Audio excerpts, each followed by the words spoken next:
Oke, assalamualaikum warahmatullahi wabarakatuh. Di video kali ini saya akan membahas soal P3K untuk kompetensi teknis. Ini adalah P3K tenaga teknis khususnya untuk analis kebijakan. Ini adalah soal untuk part 3 ya. Setelah sebelumnya teman-teman bisa dilihat part 1 dan 2-nya di IG ini. Nah, yang akan dibahas adalah ini part ketiga, yaitu soal nomor 6 mulai dari ke-6. Oke, jadi sebelumnya jangan lupa untuk klik tombol subscribe-nya, karena subscribe itu nggak bayar ya. Dan jangan lupa share ke teman-teman kalian dan selamat belajar ya. Jangan lupa like, comment.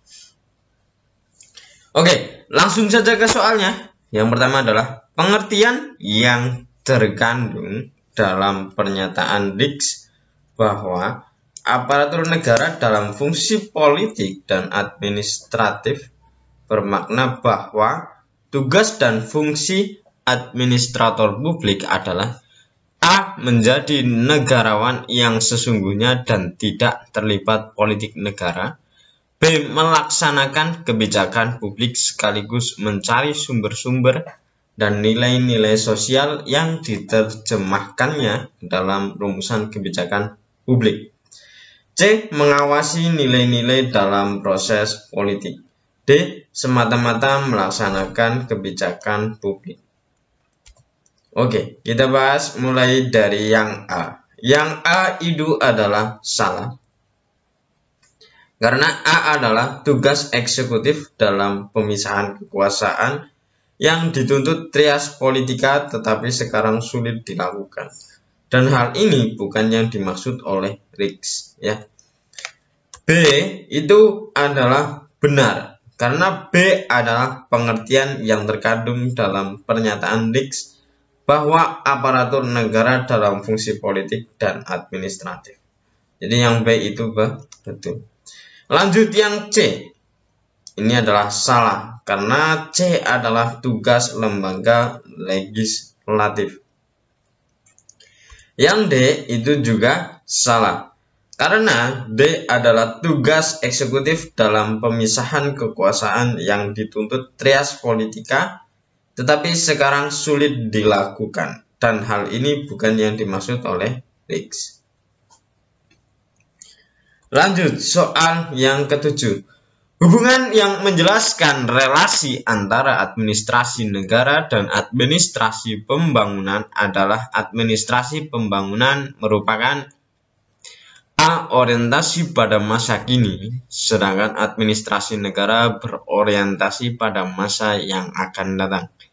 B. Menekankan pelaksanaan yang tertib dan efisien dari unit-unit kegiatan pemerintah, sedangkan administrasi negara menekankan inovasi untuk masa depan. C. Stabilisator keadaan sosial dan politik, sedangkan administrasi negara adalah akumulator pembangunan negara. D. Wujud administrasi negara yang lebih maju, sedangkan prinsip-prinsip administrasi negara adalah landasan administrasi pembangunan. Dari jawaban berikut ya, kita bahas yang A itu adalah salah. Karena justru administrasi pembangunan berorientasi pada masa yang akan datang dan administrasi negara berorientasi pada masa kini. Yang B itu juga salah. Karena justru administrasi pembangunan menekankan inovasi untuk masa depan dan administrasi negara menekankan pelaksanaan yang tertib dan efisien dari unit-unit kegiatan pemerintah. Yang C itu adalah salah, karena kedua fungsi stabilisator dan akumulator adalah fungsi-fungsi pemerintah dalam pembangunan. Nah, yang D itu adalah benar, karena administrasi pembangunan adalah wujud administrasi negara yang lebih maju dan prinsip-prinsip administrasi negara diterapkan oleh administrasi pembangunan. Jadi jawabannya yang betul adalah yang D. Lanjut soal nomor 8.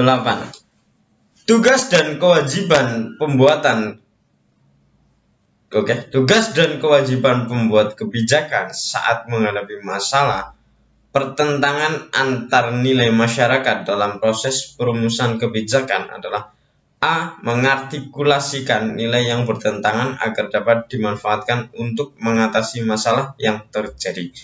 B. Mengabaikan nilai-nilai yang bertentangan tersebut agar tidak terjadi polemik dalam masyarakat. C. Membuat nilai-nilai baru yang mengikat masyarakat. D. Melarang tumbuh dan berkembangnya nilai-nilai yang bertentangan tersebut. Oke, yang A itu jawabannya benar karena A adalah kewajiban pembuat kebijakan saat menghadapi masalah pertentangan antar nilai masyarakat dalam proses perumusan kebijakan. Yang B itu salah karena B adalah bukan solusi yang tepat bagi para pembuat kebijakan saat menghadapi masalah pertentangan antar nilai masyarakat dalam proses perumusan kebijakan. Yang C itu salah, karena C adalah bukan solusi yang tepat bagi para pembuat kebijakan saat menghadapi masalah pertentangan antar nilai masyarakat dalam proses perumusan kebijakan. Yang D itu salah, karena D adalah bukan solusi yang tepat bagi para pembuat kebijakan saat menghadapi masalah pertentangan antar nilai masyarakat dalam proses perumusan kebijakan. Jadi jawabannya ini adalah yang A. Soal nomor 9.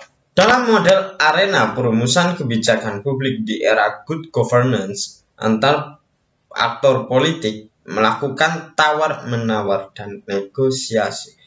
Sehingga untuk memperkuat keberhasilan perumusan kebijakan publik yang didukung pelaksanaannya oleh para pemangku kepentingan kebijakan atau policy stakeholders, perumusan kebijakan publik tersebut perlu dilandasi dengan A. Kepemimpinan yang berwibawa, B. Penegak hukum yang cerdas, C. Pengetahuan hukum yang luas, D. Sistem nilai etika yang kuat.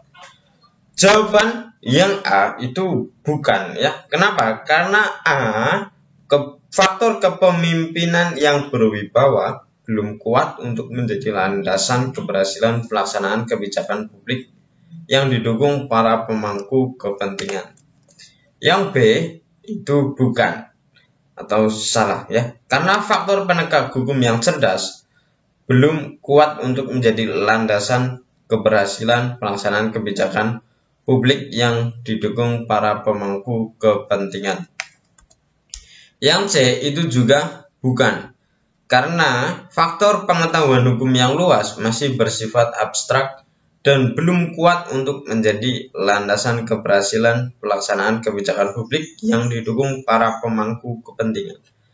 Yang D ini yang betul ya, karena sistem nilai etika yang kuat menjadi landasan keberhasilan pelaksanaan kebijakan publik yang didukung para pemangku kepentingan kebijakan. Oke, jadi jawaban yang betul adalah jawaban yang D. Lanjut soal berikutnya. Salah satu aktivitas partisipasi politik bagi masyarakat yang berklasifikasi aktivitas gladiator adalah A. Ikut memilih, B. Meluangkan waktu untuk turut berkampanye politik secara aktif, C. Menyumbang dana kepada kandidat presiden dari partai politik tertentu, D. Mempunyai hubungan yang erat dan aktif dengan pejabat pemerintah dari partai politik tertentu. Oke, dari soal berikut, jawaban yang betul adalah yang Oke, kita bahas dulu mulai dari yang A. Yang A itu adalah salah. Kenapa? Karena A adalah salah satu aktivitas partisipasi politik bagi masyarakat yang berklasifikasi aktivitas spektator. Yang B itu yang betul ya. Ini yang B.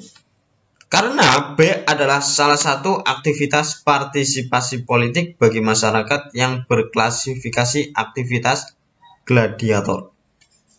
Seperti itu. Kalau yang C itu salah ya. Karena C adalah salah satu aktivitas partisipasi politik bagi masyarakat yang berklasifikasi aktivitas transisional.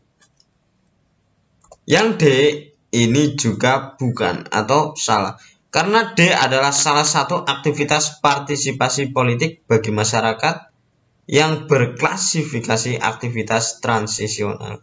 Oke, jadi ini adalah jawabannya yang B. Nah, berikut adalah soal untuk part 3. Untuk part selanjutnya tetap teman-teman lihat di channel ini ya, karena tiap hari mendekati hari ujian P3K ini bakal selalu update untuk tiap harinya. Seperti itu. Jangan lupa klik tombol subscribe-nya. Jangan lupa like, share, dan komen ke teman-teman kalian. Oke, sampai jumpa di video selanjutnya.